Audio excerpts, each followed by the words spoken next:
నేను ఏ విధంగా ప్రభువును పోలి ఉండాలి అనేటువంటిది మనం చూడడం ప్రారంభించాలి. కనుక ఈ దినం ప్రభు జీవితంలోని కొన్ని ఘట్టాలు మీ దగ్గర ఉంచాలని కోరుతున్నా. లూకా సువార్త 2వ అధ్యాయం 40వ వచనాన్ని చూద్దాం. యేసుక్రీస్తు ప్రభు యొక్క బాల్యమును మనం గమనించవచ్చు. బాలుడు జ్ఞానముతో నిండుకొనుచు ఎదిగి బలము పొందుచుండెను. ఈ భాగంలో గమనిస్తే యేసుక్రీస్తు ప్రభు బాలుడుగా ఉండినట్లుగా ఆ పిదప చెప్తుంది, బాలుడు జ్ఞానముతో నిండుకొనొచ్చు అనేటువంటి మాటను మనం చూస్తుంటున్నాం. నిండు కొనినట్లుగా వ్రాయబడలా, నిండు కొనుచు అనేటువంటి మాటను మనం చూస్తుంటున్నాం. ప్రభుల వారులారా, యేసుక్రీస్తు ప్రభు యొక్క జీవితంలో ఉండేటువంటి ఒకటి ఏంటంట, జ్ఞానముతో నిండుకునేటువంటి వాడు. బైబిల్లో చూసినట్లయితే ఆయనే జ్ఞానమై ఉంటున్నాడు. బైబిల్లో చూస్తే బుద్ధి, జ్ఞాన, సర్వసంపదలు యేసుక్రీస్తులోనే దాగి ఉంటున్నాయి. అయితే బట్ అగైన్ బైబిల్ ఏమని చెబుతుందంటే, యేసుక్రీస్తు ప్రభు బాల్యములో ఒక తర్బీతు ఉండేటువంటి వాడు. ఏంటి? జ్ఞానముతో నిండుకోవడం అనేటువంటిది. అనేక సందర్భాల్లో మన జీవితాల్లో ఒక మేజర్ ఆస్పెక్ట్ను మనం మర్చిపోయేటువంటి వాళ్ళంగా ఉంటాం. ముఖ్యంగా థియాలజికల్ బ్యాక్గ్రౌండ్స్ ఉండేటువంటి వాళ్ళు ఏం చేస్తారంటే, మేము చదివాము, బైబిల్ స్టడీ చేసాము, లేకపోతే థియాలజీ చదివినాము, బీటీహెచ్ అయిపోయింది, ఎంటీహెచ్ అయిపోయింది, ఇక మేము దేవుని సేవకులం అని అంటారండి. అయితే బైబిల్లో గమనిస్తే ఈ జ్ఞానముతో నిండుకోవడం అనేటువంటిది ఎక్కడో నిలబడిపోయేది కాదు. ఆ వ్యక్తి నిండుకొనుచు ఉండవలసిందే. ఎల్లప్పుడూ వాక్యపు జ్ఞానము చేత నిండుకోవాలి. ఎల్లప్పుడూ దేవుని దగ్గర వాక్యపు జ్ఞానము యొక్క ఇన్ఫ్లో అనేటువంటిది అధికంగా ఉండడం ప్రారంభించాలి. చూడండి, బైబిల్లో గమనిస్తే లూకా సువార్త 2వ అధ్యాయం 52వ వచనం చూస్తాం. యేసు జ్ఞానమందును వయస్సు నందును దేవుని దయ ఎందును మనుషుల దయ ఎందును వర్ధిల్లుచుండెను. లూకా 2:40, లూకా 2:52 ఈ రెండింటికి మధ్య ఒకటి జరిగిపోయిందండి. ఏంటి? యేసుక్రీస్తు ప్రభు 12 ఏండ్ల వయస్సు. అంటే ప్రభు యేసు యొక్క జీవితంలో 12 ఏండ్ల వయస్సుకు ముందు జ్ఞానముతో నిండుకునేవాడు. 12వ ఏట కూడా ఆ పిదప కూడా గమనిస్తే బైబిల్లో గమనిస్తే యేసు ప్రభు జ్ఞానముతో నిండుకుంటున్నాడు. 12వ సంవత్సరం అనేటువంటిది ప్రేమైనటువంటి వాళ్ళారా చాలా ముఖ్యమైనటువంటి సంవత్సరం అండి మానవ జీవితంలో. ఎందుకంటే ఆ యొక్క 12వ ఏట నుంచి ఒక వ్యక్తి జీవితంలో ఎర్లీ టీనేజ్ అంటారు, ఎర్లీ టీన్స్ అనేటువంటివి స్టార్ట్ అవుతాయి. అంటే యవ్వన ప్రాయం యొక్క ప్రారంభం అనేటువంటిది ప్రారంభమవుతుంది. కనుక అంతకు మునుపు ఒక వ్యక్తి ఏ విధంగా ఉంటారంటే, తల్లిదండ్రులు చెప్పే పద్ధతిలో జీవిస్తారు. ఇదిగో ప్రైజ్ ద లార్డ్ చెప్పు, ప్రైజ్ ద లార్డ్ చెప్తారు. యేసు ప్రభుకు ఆమేన్ చెప్పు అంటే ఆమేన్ చెప్తారు, హల్లెలూయా చెప్పు అంటే హల్లెలూయా చెప్తుంటారు. అయితే ఎప్పుడు 12వ ఏటు అనేటువంటిది దాటిందో అప్పటి నుంచి వీళ్ళ థింకింగ్ అనేటువంటిది మారిపోతుందండి. ఇండివిజువాలిటీ అనేటువంటిది ఎక్కువగా వస్తుంది. అంటే తాను ఒక వ్యక్తి, తనలో కూడా ఒక వ్యక్తిత్వం ఉంది, తనకంటూ ఒక జీవితం ఉంది, తనకంటూ ఒక జీవిత విధానం ఉంది. కనుక అప్పటి నుంచి ఆ వ్యక్తి జీవితంలో రుచులు మారడం ప్రారంభిస్తాయి, అభిరుచులు మారడం ప్రారంభిస్తాయి, ఆలోచన ధోరణిలో బలమైనటువంటి మార్పులు అనేవి రావడం ప్రారంభిస్తాయి. ముందు ఉండేటువంటి ఆలోచన విధానం వేరు, ఆ పిదప ఉండేటువంటి ఆలోచన విధానం వేరు. కంప్లీట్ గా ఇండిపెండెంట్ థింకింగ్ అనేటువంటిది మోసులు ఎత్తడం ప్రారంభిస్తుంది. అది 12వ ఏట దాటిన తర్వాత. అయితే 12 సంవత్సరాలకు ముందు యేసు ప్రభు జ్ఞానముతో నిండుకునేవాడే. ఆ యొక్క బాల్యములో 12వ ఏట తరువాత కూడా బైబిల్లో గమనిస్తే యేసు ప్రభు జ్ఞానముతో నిండుకునే ఉంటున్నాడు. అంటే వయస్సు అనేటువంటిది లేకపోతే ఏజ్ బ్రాకెట్ అనేటువంటిది ఉంది కదా, దానికి జ్ఞానముతో నిండుకునే దానికి సంబంధం లేదు. ఒక వ్యక్తి 90 సంవత్సరాల వయసు వచ్చినా కూడా ఆ వ్యక్తి జీవితంలో దేవుని వాక్యము దగ్గర ఎక్స్పోజ్ కావాలి. ఎల్లప్పుడూ వాక్యము చేత నింపబడుతుండాలి. ఎక్కడ అనేక సందర్భాల్లో దేవుని బిడ్డలైన విశ్వాసులు ఫెయిల్ అవుతారంటే, నాకు వాక్యము తెలుసు అనుకుంటా. మనకు తెలిసినటువంటి జ్ఞానము చాలా చాలా చాలా చాలా తక్కువ అండి, చాలా తక్కువ ప్రేమైనటువంటి వాళ్ళారా. ఎందుకు చెప్తుంటున్నారంటే, అనేకమైనటువంటి సందర్భాలలో మనం గుర్తించాలి ఏంటంటే, మనకు ఉండేటువంటి అవగాహన చాలా పరిమితము కంటే తక్కువ, చాలా తక్కువ.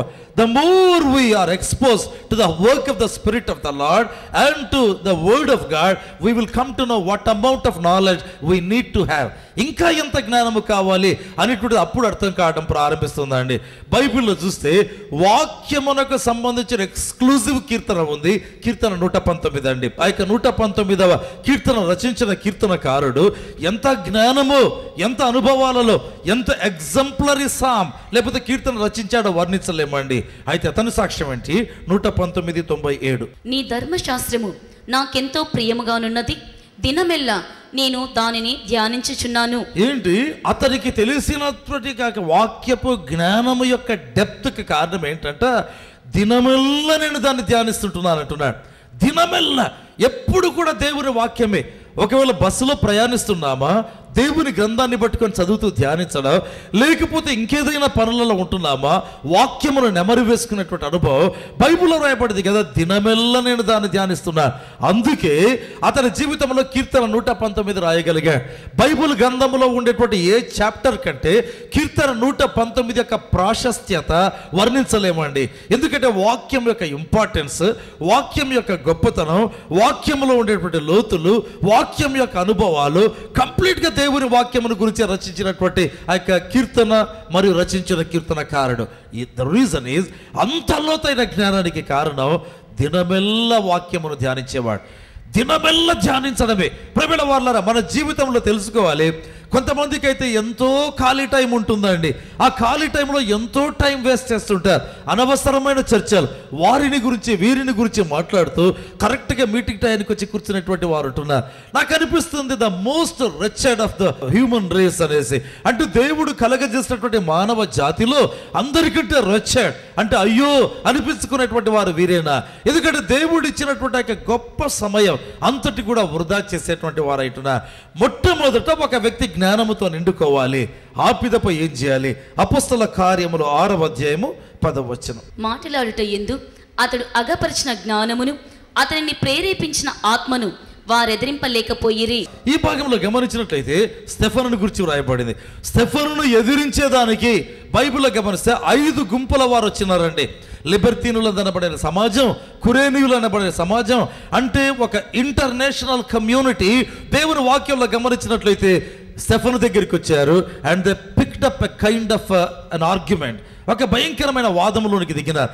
బైబిల్ చెప్తుంది స్టెఫను అగపరిచినటువంటి జ్ఞానం. ప్రియమైన వారలారా, బైబిల్ గ్రంథంలో ఒక మెరుపులాగా కనిపించిన వ్యక్తి స్టెఫన్. కొద్ది కాలమే, అయితే ఆ మెరుపులాగా కనిపించినటువంటి ఆ కొద్ది కాలములో అతడు అగపరిచిన జ్ఞానం చేసిన సేవ ఎంత అంటే వర్ణించలేమండి. యేసుక్రీస్తు 3.5 సంవత్సరాలు వాక్య పరిచర్య చేశాడు. 3.5 సంవత్సరాల్లో ప్రపంచానికి అవసరమైనటువంటి రక్షణ సందేశం, తర్వాత అవసరమైనటువంటి ఆత్మ జ్ఞానం సమస్తాన్ని ప్రభు అందించాడు. That was only in a span of 3 years and a half. ప్రియమైన వారలారా, అయితే స్టెఫనును గమనించినట్లయితే చాలా కొద్ది సమయమే, అయితే ఎన్ని దేశాల వారితో సందేశం ఇస్తూ ఉంటున్నాడు. ప్రియమైన వారలారా, ఒక వ్యక్తి యొక్క జీవిత కాలం ఎంత అనే దానికంటే ఒక వ్యక్తి ఎంత జ్ఞానముతో నిండుకున్నాడు అనేటువంటిది చాలా ముఖ్యం. అదే విధమైన జ్ఞానం వాక్యపు జ్ఞానం అండి. బైబిల్లో వ్రాయబడిన నీతిమంతుల జ్ఞానం, బైబిల్లో వ్రాయబడిన రక్షణ జ్ఞానం. అందుకే వాక్యం చెప్తుంది కదా, అతడు అగపరిచినటువంటి జ్ఞానమును వారు ఎదిరింపలేకపోయారు. అంటే అర్థమేమని? ఎదిరించేదానికి వచ్చినట్లుగా దేవుని యొక్క వాక్యంలో మనం చూస్తుంటున్నాం. మన జీవితాల్లో తెలుసుకోవాలి, దేవుని సేవ చాలా బలముగా చేయాలంటే, చాలా ఘనముగా చేయాలంటే, చాలా గొప్పగా చేయాలంటే ఎంత వాక్యపు జ్ఞానముతో మనం నిండుకుంటున్నా. వాక్యమును సర్చింగ్ ఐస్తో చూడాలి, వెదికే కళ్ళతో చూడాలి. నాకు ఈ సంగతి తెలుసు అనేటువంటిది కాదు, అది ప్రక్కలో పెట్టాలి. అదే భయంకరమైనటువంటి మోసం. అయితే దేవుడి దినం నాతో ఏం మాట్లాడతాడో, ఏ కొత్త సంగతి నేర్పిస్తాడో, ఏ పాత సంగతి మళ్ళీ జ్ఞాపకానికి తెస్తాడో, ఎక్కడ నేను పడిపోయిన చోట నన్ను చూపిస్తాడో, ఎక్కడ తిరిగి లేవనెత్తాలని కోరుతున్నాడో, ఆల్ ద టైం ఆ యొక్క వాక్యం దగ్గరికి రాగానే వెదికే కళ్ళు ఉండాలండి. అంటే దేవుడు నాకు ఏమి ఇవ్వబోతుంటున్నాడు? బైబిల్లో గమనిస్తే ఇర్మియా గ్రంథం 15:16. నీ మాటలు నాకు దొరకక నేను వాటిని భుజించి తిని, సైన్యములకు అధిపతికు యెహోవా దేవా, నీ పేరు నాకు పెట్టబడిన గనుక నీ మాటలు నాకు సంతోషమును, నా హృదయమునకు ఆనందమును కలుగచేయుచున్నవి. ఎంత గొప్ప మాట! నీ మాటలు దొరుకగా నేను వాటిని భుజించి తిని.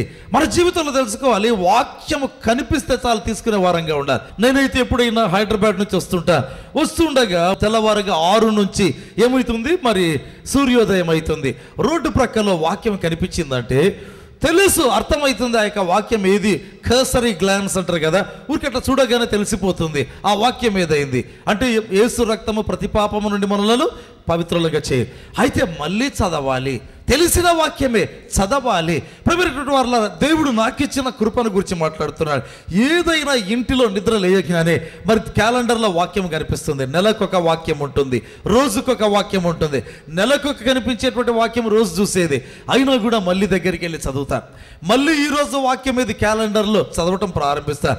డోర్ పోస్ట్ దగ్గరికి వచ్చినప్పుడు ఆ యొక్క తలుపు మీద ఉండే స్టిక్కర్లో ఉండే వాక్యం తెలిసేదైంది, అయినా మళ్ళీ చదవడం. బైబిల్ చెప్తుంది కదా, దేవా నీ మాటలు దొరకగా నేను వాటిని భుజించి తిని. ఆ మాటలు దొరికితే చాలు, ఏం చేయాలంట? భుజించడం ప్రారంభించాలి. That's how a profit is made. అప్పుడే ఒక ప్రవక్త తయారవుతాడు, అప్పుడే ఒక దైవ సేవకుడు తయారవుతాడు, అప్పుడే దేవుని చేత వాడబడేటువంటి ఒక సాధన తయారవుతాడు. అయితే ఇర్మియా 15:16 ఇర్మియా ఇంకా అన్నాడు, దేవా నీ పేరు నాకు పెట్టబడను కనుక నా జీవితంలో నీ మాటలు అంటే నాకు ఆనందం. ఇప్పుడు ఒక ప్రశ్న, ప్రేమైన వాళ్ళారా, నిజముగా దేవుని పేరు మనకు పెట్టబడి ఉంటే ఆయన మాటలు మనకు ఆనందం కలగజేస్తాయి. ఆయన మాటలు ఆనందాన్ని కలగజేయడం ప్రారంభిస్తాయి. అనేక సందర్భాల్లో ఒక వ్యక్తి దేవుని వాక్యం చెప్తున్నారంటే మొట్టమొదట ఈ వ్యక్తి కాబట్టి నంబర్ 1. రెండో సందర్భం ఏంటంటే, ఒక వ్యక్తి వాక్యం చెప్తున్నారనుకోండి, ఏమీ బాగలేదు. దేవుని సన్నిధానంలో మనం తెలుసుకోవాలి.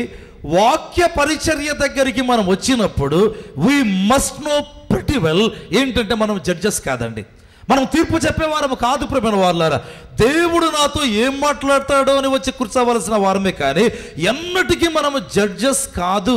ఎప్పుడు జడ్జెస్ అవుతామంటే తప్పుడు సిద్ధాంతం చెప్పినప్పుడు, అంటే కంప్లీట్గా రాంగ్ డాక్టర్లోకి వెళ్ళినారు, రక్షణ లేదు, రెండవ రాకడ లేదు, ఆత్మ కుమ్మరింపు లేదు, ఈ విధంగా చెప్పారనుకోండి, అప్పుడు మనం ఒకవేళ మాట్లాడవచ్చు. కానీ అదర్వైజ్ మనం ఏ విధంగా ఉండాలంటే, దేవుని సన్నిధానంలో దేవుని వాక్యం ఎదుట పసి పిల్లలంలాగా ఉండడం ప్రారంభించారు. Simply receiving. ఏం చెప్పుతుంటున్నారు ఆ మాటలు స్వీకరిస్తుండడం, మాటల కొరకు ఎదురు చూస్తుండడం, మాటల కొరకు ఆశపడుతుండడం. ప్రియమైనటువంటి వారులారా, అందుకే బైబిల్లో రాయబడింది, యేసు ప్రభు బోధిస్తుంటే ఆయన మాటలకు, ఆయన జ్ఞానానికి వారు ఆశ్చర్యపడినారు. ఎప్పుడు ఒక వ్యక్తి గొప్ప సేవ చేయగలరు మన జీవితంలో తెలుసుకోవాలి. ఎంత ఇన్ఫ్లో దేవుని వాక్యం మన లోపలికి రోజు ప్రవహిస్తూ ఉంది, దాని మీద ఆధారపడుతుందండి. దాన్ని బట్టి మనం ఈ లోకంలో ఎగరగలం, దాన్ని బట్టి ఈ లోకంలో పైకి సాగగలం, దాన్ని బట్టి సేవలో గొప్పగా బలముగా మనం ఉండగలం. కనుక మొట్టమొదట యేసు ప్రభు జీవితంలో బాలుడైన యేసును మన ఎదుట నచ్చుతుంటా. మీ జీవితంలో మర్చిపోవద్దండి, ఇర్మియా 15:16 వాక్యం రాయబడింది కదా, నీ మాటలు దొరకగా నేను వాటిని భుజించి తిని. నిజముగా దేవుని పేరు మన మీద పెట్టబడి ఉంటే నీ మాటలు నాకు ఆనందాన్ని కలగచేస్తాయి. దేవా నీ పేరు నాకు పెట్టబడాను కనుక నీ మాటలు నాకేం చేస్తాయి? ఆనందం. అంతే. I'm drawn by the word of God. దేవుని వాక్యము ద్వారా నేను ఆకర్షితునైతాను, దేవుని వాక్యము ద్వారా ఆకర్షితురాలనైతాను, అంతేగాని వేరొకటి నా జీవితంలో ఆకర్షణ ఉండదు. కనుక మన జీవితంలో తెలుసుకోవాలి, దేవా నీ మాటలు దొరకాలంతే. I will be after that. ఆ యొక్క వాక్యము కొరకు నేను ఏం చేస్తాను? ఆశపడేటువంటి వ్యక్తిగా ఉంటా. రెండవ భాగానికి వస్తాం. యేసు ప్రభు జీవితంలో లూకా సువార్త 3:15 ప్రజలు కనిపెట్టుచు ఇతడు క్రీస్తై ఇండునేమో అని అందరును యోహానును గూర్చి తమ హృదయములలో ఆలోచించుకొనుచుండగా, యోహాను, నేను నీళ్ళలో మీకు బాప్తిస్మ ఇచ్చుచున్నాను, అయితే నాకంటే శక్తిమంతుడొకడు వచ్చుచున్నాడు, ఆయన చెప్పుల వారును విప్పుటకు నేను పాత్రుడను కాను, ఆయన పరిశుద్ధాత్మలోను అగ్నితోనూ మీకు బాప్తిస్మమిచ్చును, ఆయన చేట ఆయన చేతిలోనున్నది, ఆయన తన కళ్ళమును బాగుగా శుభ్రము చేసి తన కొచ్చుట గోధుమలు పోసి ఆరని అగ్నితో పొట్టు కాల్చివేనని అందరితో చెప్పెను. పరిశుద్ధ గ్రంథంలో యేసుక్రీస్తు ప్రభు బాప్తిస్మం పొందేటువంటి సమయంలో బాప్తిస్మం ఇచ్చే యోహాను యేసుక్రీస్తు నుంచి ఒక మాట అంటాడు. ఏమంటాడంటే, నేను నీ చేత బాప్తిస్మం పొందవలసి ఉండగా అనేటువంటి మాట.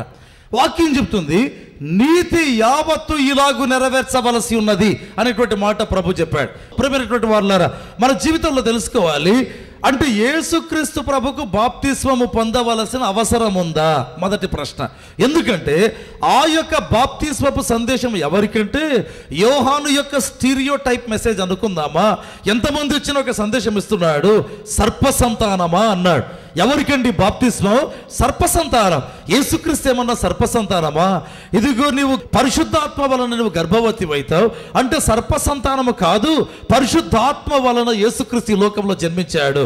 బాప్తిస్మము టీచింగ్ యేసు ప్రభుకు అప్లై కాదు, ఎట్టి పరిస్థితుల్లో కాదు. నంబర్ 1. రెండవదిగా గమనిస్తే ప్రజలందరూ తమ పాపములు ఒప్పుకొనుచు బాప్తిస్మము పొందారు. ప్రజలందరూ కూడా బైబిల్ చెప్తుంది కదా తమ పాపములు ఒప్పుకుంటూ. అంటే బాప్తిస్మానికి ముందు ఉండవలసిన ప్రక్రియ ఏంటి? ఒక వ్యక్తి has to confess his since, తన పాపములను ఒప్పుకోవాలి. పాపములు ఒప్పుకొనకుండా తీసుకునే బాప్తిస్మము చెల్లదు. దట్స్ ఆల్ బైబిల్ చెప్తుంది. అయితే కాబట్టి యేసుక్రీస్తు పాపములు ఒప్పుకోవాలనా ఒప్పుకోకూడదా? ఎందుకంటే యేసులో ఏ పాపము లేదు. ప్రభు అంటాడు కదా నాలో పాపం ఉన్నదని మీలో ఎవడు స్థాపిస్తాడు. కనుక ఈ రెండింటి మధ్య ప్రభు నిలబెడదాం. Lord, is there any need for you to be baptised? బాప్తిస్మము పొందవలసిన అవసరత మీకుందా?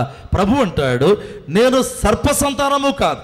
రెండవదిగా పాపములు ఒప్పుకునే దానికి పాపములు లేవు, అయినను నీతి యావత్తు ఇలాగు నెరవేర్చవలసి ఉంది. నీతి యావత్తు ఇలాగు, ఈ లోకములో నీతి అనేది ఏదైనా ఉంటే అది ఇలాగు నెరవేర్చండి. ఎలాగు? నాకు అప్లై కాదు అనే దానికి వీల్లేదు. ఒక్క బాప్తిస్మము దగ్గర ఎన్ని వాదనలు ప్రేమైన వాళ్ళారా, ఎన్ని వితండ వాదాలు. బాప్తిస్మం ఆల్రెడీ తీసుకున్నామండి, నా చిన్నప్పుడే మా తండ్రి ఇచ్చాడండి, మా తల్లి ఇచ్చారండి, లేకపోతే ఫలానా గొప్ప దైవ సేవకుని చేత మా అమ్మ ఇప్పించారండి.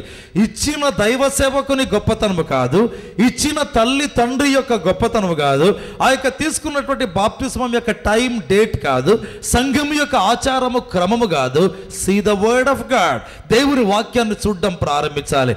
ప్రభు అంటున్నాడు కదా నీతి ఏముందో ఈ లోకములో యావత్తు ఈ విధంగా నెరవేర్చండి అంటున్నాడు. అంటే నాకు ఇది అప్లై కాదు అనుకునే దానికి వీల్లేదు. యేసుక్రీస్తు మనకు మాదిరి. ప్రజలందరూ బాప్తిస్మం పొందినప్పుడు యేసు కూడా బాప్తిస్మం పొందినాడు. ఆయన పాపం ఒప్పుకొని బాప్తిస్మం పొందినట్లుగా వ్రాయబడాలి. ఎందుకంటే ఒప్పుకునే దానికి పాపమే లేదండి. యేసు పాపము లేనటువంటి వ్యక్తి. మరి పాపము లేని వ్యక్తి నీతి యావత్తు ఇలాగూ నెరవేరాలని చెప్పి బాప్తిస్మం తీసుకుంటే పాపము చేసినటువంటి మనం దాని మీద వాదం పెట్టుకుంటాం, దాని మీద ఆర్గ్యూ చేయడం ప్రారంభిస్తాం. మన జీవితంలో తెలుసుకోవాలి బాప్తిస్మం అనగా ఏమి. What does Bible speak about baptism? That's all. ఏది నా యొక్క సంఘ క్రమం, ఏది నేను పుట్టినటువంటి సంఘం యొక్క పద్ధతి ఆచారం, అది చల్లదు ప్రేమైనటువంటి వాళ్ళారా. ఇవన్నీ మ్యాన్ మేడ్ ట్రెడిషన్స్ అంతే. అందుకే ప్రభు అంటాడు కదా మనుష్యులు కల్పించిన పద్ధతులను దైవోపదేశములని వ్యర్థముగా మీరు నన్ను ఆరాధిస్తున్నారు అన్నాడు. మనుష్యులు కల్పించిన పద్ధతులు ఏవేవి ఉంటున్నాయో అవన్నీ కూడా దైవోపదేశములని చెప్పి అనుకోండి. ఆ ఆరాధన వ్యర్థమైనటువంటి ఆరాధన. నేను కదా మాట చెప్పింది, ప్రభు చెప్పినటువంటి మాట. అది వ్యర్థమైనటువంటి ఆరాధన. మన జీవితంలో తెలుసుకోవాలి ఎన్ని వ్యర్థమైనవి మన జీవితంలో ఉంటున్నాయి. ఏదో మనకు తెలియని టైంలో మన యొక్క బాప్తిస్మం ఇచ్చారో తెలియదు, ఇవ్వలేదో తెలియదు. మన తల్లి తండ్రి చెప్పి ఉంటారు మనకు బాప్తిస్మం ఇచ్చినవా, దాన్ని బట్టి మనం నమ్మాలి. ఒకవేళ ఇచ్చారే అనుకుందాం, బాప్తిస్మం యొక్క క్రమం అది ఆ వ్యక్తి ప్రభువును నమ్మాలి, పాపక్షమాపణ పొందాలి, పాపములు ఒప్పుకోవాలి, రక్షించబడాలి, రక్షణకు గుర్తుగా బాప్తిస్మం పొందాలి. అది బైబుల్ ప్యాటర్న్ ఆఫ్ బ్యాప్టిజం. అయితే ఆ యొక్క బాప్తిస్మానికి మనము తీసుకోవలసిన వారమైనా దాన్ని కాదంటాం. ఎందుకంటే ఏనాడో మా తల్లిదండ్రులు మాకు బాప్తిస్మం ఇచ్చారు. Have Jesus as your example. యేసును మనకు మాదిరిగా ఉంచుకోవడం ప్రారంభిస్తాం, యేసును మన గురిగా ఉంచడం ప్రారంభిస్తాం. బైబిల్లో రాయబడింది కదా నీతి యావత్తు. యేసయ్యా మీరు సర్పసంతానమా? This is a message for the generation of vipers. అయ్యో సర్పసంతానానికి ఈ సందేశం, ఈ యొక్క బాప్తిస్మం కాదు. అయినా నీతి యావత్తు ఈలాగూ నెరవేర్చవలసి ఉన్నది. ఈ లోకంలో నాకు ఎగ్జాంపుల్ సెర్చ్ చేయాలి. నేను బాప్తిస్మము పొందకుండా ఉంటే అనేక మంది దీన్ని చూసి బాప్తిస్మము తీసుకోరు. కాబట్టి ఐ మస్ట్ బి బ్యాప్టైజ్. ప్రభు చెప్పినటువంటి మాట. 3వ భాగానికి వస్తామండి. లూకా సువార్త 3వ అధ్యాయము 21వ వచనం. ప్రజలందరూ బాప్తిస్మము పొందినప్పుడు యేసు కూడా బాప్తిస్మము పొంది ప్రార్థన చేయుచుండగా ఆకాశము తెరవబడి పరిశుద్ధాత్మ శరీరాకారముతో పావురము వలె ఆయన మీదికి దిగివచ్చెను. ఈ భాగంలో గమనిస్తే యేసుక్రీస్తు ప్రభు పరిశుద్ధాత్మ చేత నింపబడినట్లుగా మనం చూస్తుంటున్నాం. ప్రియమైన వారలారా, ఒకసారి ఒక వ్యక్తి నన్ను ప్రశ్నించారు. ఏమన్నారంటే యేసుక్రీస్తు ప్రభు పరిశుద్ధాత్మ కొరకు ఎందుకు కనిపెట్టాలి అని ప్రశ్నించినారు. వై, అసలు అవసరం ఉందా, ఎందుకు ఆ విధంగా అడుగుతున్నారమ్మా అన్నాను నేను. అప్పుడు ఆ వ్యక్తి చెప్పినటువంటి మాట, పరిశుద్ధాత్మ అంటే యేసుక్రీస్తే కదా, యేసుక్రీస్తు అంటే పరిశుద్ధాత్మే కదా. కొరింథీ 2వ పత్రిక 3వ అధ్యాయం 17వ వచనం. ప్రభువే ఆత్మ. That's all. ప్రభువే ఆత్మ. యేసుక్రీస్తే ఆత్మ అని దేవుని వాక్యం చెప్తుంటే ఇదేంటి వింతగా ఉంది, మళ్ళీ యేసుక్రీస్తు పరిశుద్ధాత్మ కొరకు ప్రార్థిస్తున్నాడా, లేకపోతే పరిశుద్ధాత్మ కొరకు కనిపెట్టాడా, లేదా ఖచ్చితంగా దేవుని యేసు ప్రభు మీదకి ఆత్మ రావడం జరిగింది? వై వేసినటువంటి ప్రశ్న. ఎక్కడో కాదు, అమెరికా దేశంలో నన్ను అడిగిన ప్రశ్న. దేవుని బిడ్డలారా, వెంటనే హ్యాపీగా స్పందించారు. ఏమన్నారంటే, యేసుక్రీస్తు ఆత్మ ఏంటున్నాడు అకార్డింగ్ టు 2 Corinthians 3:17. అయితే బైబిల్ చెప్తుంది యేసుక్రీస్తు ఎందుకు మళ్ళీ ఒక ప్రత్యేక అనుభవం గుండా వెళ్ళాడు అంటే, ప్రియమైనటువంటి వాళ్ళారా, యేసుక్రీస్తు కూడా కనిపెట్టాడు పరిశుద్ధాత్మ కొరకు. యేసుక్రీస్తు కూడా పరిశుద్ధాత్మను పొందాడు. యేసుక్రీస్తు కూడా బలముగా పరిశుద్ధాత్మ చేత నింపబడ్డాడు. యేసుక్రీస్తు కూడా సంపూర్తిగా పరిశుద్ధాత్మ చేత నింపబడ్డాడు. కాబట్టి నీవు నేను ఏం చేయాలి? యేసును మాదిరిగా కలిగి మన జీవితంలో ఏం చేయాలి? పరిశుద్ధాత్మ కొరకు కనిపెట్టాలి. మరియ వేసిన ప్రశ్న, ఓ దేవదూత గబ్రియేలు, ఇదిగో నేను పురుషుని ఎరుగని దాననే, ఎలాగిది జరుగుతుంది? ఆ దూత చెప్పిన మాట, పరిశుద్ధాత్మ నీ మీదికి వచ్చును. ఎస్, పరిశుద్ధాత్మ మరియ మీదికి వచ్చినప్పుడు పుట్టినటువంటి వాడే యేసుక్రీస్తు. అయినా మళ్ళీ పరిశుద్ధాత్మను అతడు పొందవలెనా? ప్రభువైనటువంటి వారులారా, యేసయ్య ఒకవేళ అనొచ్చు, మా తల్లి మీదికి దేవుని ఆత్మ రావటం జరిగింది కాబట్టి నేను మళ్ళీ పొందవలెనా? కొన్ని సందర్భాల్లో కొంతమందిని గురించి వింటుంటాం, మా అమ్మ దేవుని ఆత్మచేత నింపబడిందండి, మా డాడీ దేవుని ఆత్మచేత నింపబడ్డారు, ఇదిగా సేవ చేశారే మా అమ్మనే లేకపోతే మా డాడీనే. అవునండి, అది వారి అనుభవం. ప్రియమైనటువంటి వాళ్ళారా, ఏ అనుభవము కూడా తల్లిది తండ్రిది అని కాదు, కానీ వ్యక్తిగతంగా మన జీవితంలో ఉండడం ప్రారంభించాలి. రెండవదిగా, తానే ఆత్మ అయి ఉండి కూడా ప్రభు పరిశుద్ధాత్మ కొరకు కనిపెట్టితే ఎంత వితండవాదాలు ఈ రోజుల్లో. మళ్ళీ మనం ఆత్మను పొందవలన, రక్షించబడినప్పుడు ఆత్మను పొందాము కదా, రక్షణ పరిశుద్ధాత్మ వల్లనే కదా కలిగింది. ఒక వ్యక్తిని పాపమును గురించి, నీతిని గురించి, తీర్పుని గురించి ఆత్మదేవుడు ఒప్పిస్తేనే కదా రక్షణ జరిగింది. చాలాసార్లు నన్ను అడుగుతుంటారు, నేను అంటాను, పాపమును గురించి, నీతిని గురించి, తీర్పుని గురించి ఒప్పింప చేయడం ఒక వ్యక్తి జీవితంలో పరిశుద్ధాత్మ పరిచర్య. అయితే పరిశుద్ధాత్మ దేవుడు తన పరిచర్యని మీద జరిగించాడు, నువ్వు రక్షించబడ్డావు. అయితే there is yet another experience, మరొక అనుభవం ఉంది. ఏంటంటే ఆ ఆత్మను నువ్వు పొందడం అనేది, దానినే పరిశుద్ధాత్మ అభిషేకం అంటారు, దాన్ని పరిశుద్ధాత్మ బాప్తిస్మం అంటారు. అవునా? అయినా కూడా ఒప్పుకోరు. మా సంఘములో ఇట్లా చెప్పరండి. Leave alone the denomination, the doctrine. ప్రియమైనటువంటి వాళ్ళారా, దేవుని వాక్యం ఏమో చెప్తుంది, యేసు యొర్దాను నదీ తీరంలో నిలబడ్డాడు. And he was waiting for the mighty Holy Spirit to come upon him. మన జీవితంలో తెలుసుకోవాలి, యేసు నీకు నాకు మాదిరిగా ఉండడం ప్రారంభించాలి. దేవుని వాక్యంలో చూస్తే అపోస్తల కార్యములు 1:4, ఆయన వారిని కలుసుకుని ఇలాగూ ఆజ్ఞాపించెను, మీరు యెరూషలేము నుండి వెళ్ళక నా వలన వినిన తండ్రి యొక్క వాగ్దానము కొరకు కనిపెట్టుడి. ఈ భాగంలో ప్రభు అన్నాడు, నేను ఒక రోజు యొర్దాను తీరంలో కనిపెట్టా, though I was the son of God. ఇదిగో నా దగ్గర ఉండే సింహాసనంలో నుండి ఆ యొక్క జీవ జలముల నది ప్రవహిస్తుంది, పట్టణపు నడిబొడ్డున, లేకపోతే ఆ యొక్క పట్టణం యొక్క మధ్య భాగంలో. అయినప్పటికీ కూడా నేను పరిశుద్ధాత్మను పొందిన. కాబట్టి మీకు తెలిసినవన్నీ, నేర్చుకున్నవన్నీ చెప్పాలంటే యెరూషలేము నుండి అప్పుడే వెళ్ళవద్దండి, టారయ్యి ఫర్ ద హోలీ స్పిరిట్, పరిశుద్ధాత్మ కొరకు మీరు కనిపెట్టండి అన్నాడు. ఎందుకంటే తాను కనిపెట్టాడు, తాను ప్రత్యేకంగా ఆత్మను పొందాడు కనుక యేసుప్రభు అంటున్నాడు, మీరు ఇదే చేయండి అంటున్నాడు. ఖచ్చితంగా ఈ విధంగా మీరు చేయాలి. ప్రియమైన దేవుని బిడ్డలారా, మన జీవితంలో మనం ఖచ్చితంగా తెలుసుకోవాలి ఏంటంటే, దేవుని ఆత్మను మనం పొందాలి. దేవుని కుమారుడే పొందినప్పుడు మన జీవితంలో పొందినాను లే అనుకునే దానికి వీల్లేదు. మా చర్చిలో పద్ధతులు, డాక్టర్స్ వేరండి, మాకు నేర్పించినటువంటి పద్ధతులు వేరు. Nothing like that.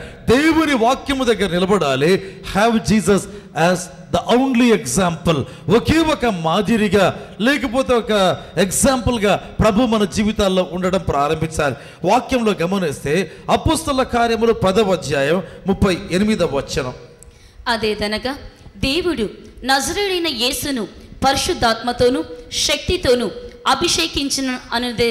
ఈ భాగంలో గమనిస్తే నజరేయుడైనటువంటి యేసుక్రీస్తును దేవుడు పరిశుద్ధాత్మతో శక్తితో అభిషేకించారు. నా చిన్నతనంలో యవ్వన ప్రాయంలో ఇంకా వయస్సు పెరిగిన తర్వాత కూడా నాకు ఇష్టము లేని వాక్యం ఇదండి. ఈ వాక్యం అంటే ఇష్టంలే. ఇదేంటి ప్రభు, దేవుడు అభిషేకించడం ఏంటి? ముందే యేసుక్రీస్తుకు అభిషేకం లేదా? ముందే యేసుక్రీస్తుకు దయ్యముల మీద అధికారం లేదా? జగత్పునాది వేయబడక మునిపే యేసుక్రీస్తు ఉండినాడు కదా. జగత్పునాది వేయబడక మునిపే వధించబడినటువంటి దేవుని గొర్రెపిల్ల కదా. ఇదిగో ఆ యొక్క తండ్రితో తర్వాత పరిశుద్ధాత్మతో ఉండేటువంటి దేవుడు కదా. తండ్రి కుడి ప్రక్కలో ఉండేటువంటి వాడు కదా. కలిగి ఉన్నదేది? ఆకాశము నక్షత్రాలు ఏవి కూడా ఆయన లేకుండా కలగలేదు కనుక నక్షత్రాలు పుట్టక ముందే ఉన్నటువంటి దేవుడు కదా. ఇదేంటి మళ్ళీ దేవా, యాజ్ ఇఫ్ యేసు ప్రభుకు లేదా ఆ యొక్క పవర్ లేకపోతే శక్తి అన్నట్టుగా ఈ యొక్క పేతురు అనేటువంటి మాట ఏంటి? దేవుడు నజరేయుడుకు యేసుక్రీస్తును పరిశుద్ధాత్మతో శక్తితో అభిషేకించారు. ప్రేమైన వారులారా, అక్కడండి అసలైన రహస్యం ఉండేది. యేసుక్రీస్తు దేవుని శక్తి, దేవుని స్వరూపం, దేవుని పోలిక కలిగి ఉన్నదేది అది సౌరమండలమైన లేకపోతే పాలపుంతలైన నక్షత్ర మండలమైన ఆయన లేకుండా కలగలేదు. అంతటి జ్ఞానం ప్రేమైన వారులారా. అయితే మన జీవితంలో తెలుసుకోవాలి ఏంటంటే యేసుక్రీస్తు కూడా ఒకరోజు ఆ యొక్క ఎక్స్పీరియన్స్ కొరకు నిలబడ్డాడు. ఆయన వాక్యం అంటున్నాడు. దేవుని వాక్యం అనే పేరు ఆయనకుంది. అయినా వాక్యపు జ్ఞానం చేత నింపబడేవాడు. ఆయనలో ఏ పాపము లేదు, ఆయన బాప్తిస్మం తీసుకున్నాడు. దేవుని వాక్యంలో గమనిస్తే ఆయన తానే పరిశుద్ధ ఆత్మ, ఆయన కూడా పరిశుద్ధ ఆత్మ చేత నింపబడ్డాడు ఆ యొక్క ఎక్స్పీరియన్స్ కొరకు. ఇప్పుడు చూస్తే యేసుక్రీస్తును దేవుడు పరిశుద్ధ ఆత్మతో శక్తితో అభిషేకించాను. Actually there is no need, అవసరత లేదు. ఆయన ప్రభు తగ్గించుకున్నాడు. He subjected himself to that experience. మన జీవితంలో తెలుసుకోవాలి, దేవుని మనస్సు మనం కలిగి ఉండాలి. ప్రేమైన వారులారా, బైబిల్లో గమనిస్తే యేసుక్రీస్తు పాపమును జయించాడు. And he came down from that mountain in the strength of the spirit. పరిశుద్ధాత్మ బలముతో తిరిగి వచ్చినట్లుగా మనం చూస్తాం. యేసును మాదిరిగా కలిగి ఉందాం, ప్రభు యేసును మాదిరిగా కలిగి ఉందాం. క్రీస్తును పోలి, క్రీస్తు ప్రకారం, క్రీస్తు మార్గదర్శిగా, క్రీస్తు జీవిత విధానాన్ని స్టడీ చేస్తూ మనం ముందుకు సాగుదాం. దేవుడు ఆ కృప మనకు ప్రసాదించుగాక. తలలు వంచి ప్రార్థన చేస్తాం. ప్రేమగల పరిశుద్ధమైనటువంటి మా తండ్రి, యేసుని పోలి మేము నడుచుకోవాలి అనేటువంటి మీ యొక్క సందేశాన్ని బట్టి నాయన మీకు స్తుతి, మీకు మహిమ, మీకు ఘనత చెల్లిస్తుంటున్నాం. అవును తండ్రి, మా జీవితంలో ఒక గొప్ప వ్యక్తిని నాయన, దేవుని కుమారుడిని మాకు మార్గదర్శిగా ఉంచి తండ్రి ఈజీగా క్రైస్తవ జీవితం జీవించవచ్చు అని మీరు బయలుపరిచినందుకు వందనాలు, వందనాలు, వందనాలు, వందనాలు, వందనాలు ప్రభువా. ఇక్కడ చేరిన మీ ప్రియ బిడ్డలలో ప్రతి ఒక్కరిని దీవించండి. ఈ దినపు వాక్యము ఫలించినట్లుగా, ప్రతి జీవితంలో ఫలించినట్లుగా, నాయన ప్రతి ఒక్కరి జీవితంలో ఫలించినట్లుగా మీ కృప అనుగ్రహించండి తండ్రి. జయ జీవితం నా తండ్రి, జయించు వారికి మాత్రమే దేవుని పరదైసు అనేటువంటి ఆ యొక్క మాట మా జీవితంలో ఎల్లప్పుడూ మెదలుతుండనట్లుగా, అంతేకాదు ప్రభు జయించే వారమై ఉండనట్లుగా అనుగ్రహించండి దేవా. మీకు స్తుతి చెల్లిస్తూ యేసు పేరుతో అడుగుతున్నాను తండ్రి, ఆమేన్. తెలుగు క్రైస్తవ లోకములు బహుబలంగా వాడబడుచున్న మాసపత్రిక కృప పరిచర్య మాసపత్రిక. పరిశుద్ధాత్మ ప్రేరిత సందేశాలతో ప్రతి నెల మీ కుటుంబమును దర్శించే ఒక అద్భుతమైన మాసపత్రిక. దేవుడు మీతో నేరుగా మాట్లాడే ఈ పత్రిక యొక్క సాంవత్సరిక చందా కేవలము 200 రూపాయలు మాత్రమే. వెంటనే తెప్పించుకొని దేవుని దీవెనలు పొందండి.